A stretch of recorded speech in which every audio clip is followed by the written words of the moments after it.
Radhe Radhe friends, आप लोग कैसे हो? हम अच्छे हैं, आप लोग भी अच्छे ही होंगे। तो यहाँ पे हम, मेरी बेटी और मम्मी तीनों लोग चले गए थे पोस्ट ऑफिस कुछ काम से।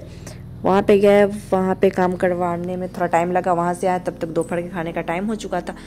तो यहाँ पे हम आते ही किचन में लग गए।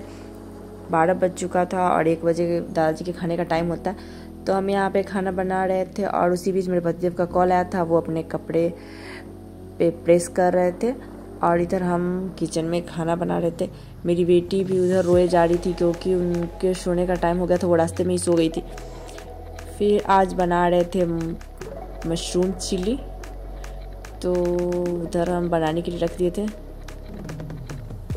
और यहाँ पे मेरी बेटी लाई खाने का पूरा कोशिश कर रही है। अब ये जैसे जैसे सियानी हो रही है वैसे वैसे हर कुछ खाना चाहती है। किसी को खाता हुआ देखकर तो ये ऐसे मतलब गुस्सा होती है कि समझ नहीं आता कि क्या करे।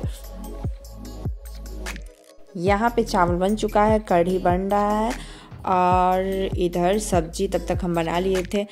सब्जी बन गया, सलाद काट लिए थे और फिर जब सब कुछ बन गया तो दादाजी के लिए यहाँ पे खाना निकाल दिए। दादाजी जब तक खा रहे थे तब तक प्रव्या को सैलेड खिला दिए। फिर मम्मी को खाना देने के बाद हम खाना खाने जैसे ही बैठे वैसे ही रोने लग गई। तो फिर उनके साथ ही खाना पड़ा। प्रव्या को बैठाकर उनके साथ खेल भी रहे थे, खा भी रहे थे।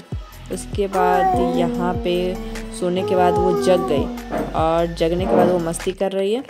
थोड़ा देर उनके साथ हम खेले, उनके अंकल आए थे उनको लेने, तो तब वो सो रही थी।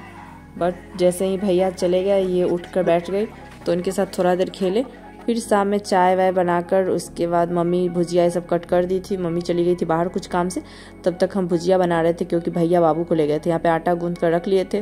फिर अकेले बैठे थे, सोचे थोड़ा लाई खा लेते हैं। उसके बाद प्रव्या आ गई थी अंकल जी के यहाँ से, तो यहाँ पे मम्मी को खाता हुआ देख कर रो रही है। मम्मी खा रही थी, फिर प्रव्या को लेकर हम भी आ गए खाना खाने और यहाँ पे हम खा रहे थे। प्रव्या वहीं पे खेल रही थी। फिर प्रव्या का मालिश हो गया, उनके सोने का टाइम हो गया तो वो रोना शुरू कर दी। इसके बाद थोड़ा देर उनके साथ खेले, फिर उनको सुलाए। तो आज का ब्लॉग यहीं पे एंड करते हैं। अच्छा लगा हो तो लाइक सब्सक्राइब जरूर कीजिएगा, कमेंट करना बिल्कुल मत भूलिएगा। Bye, good night.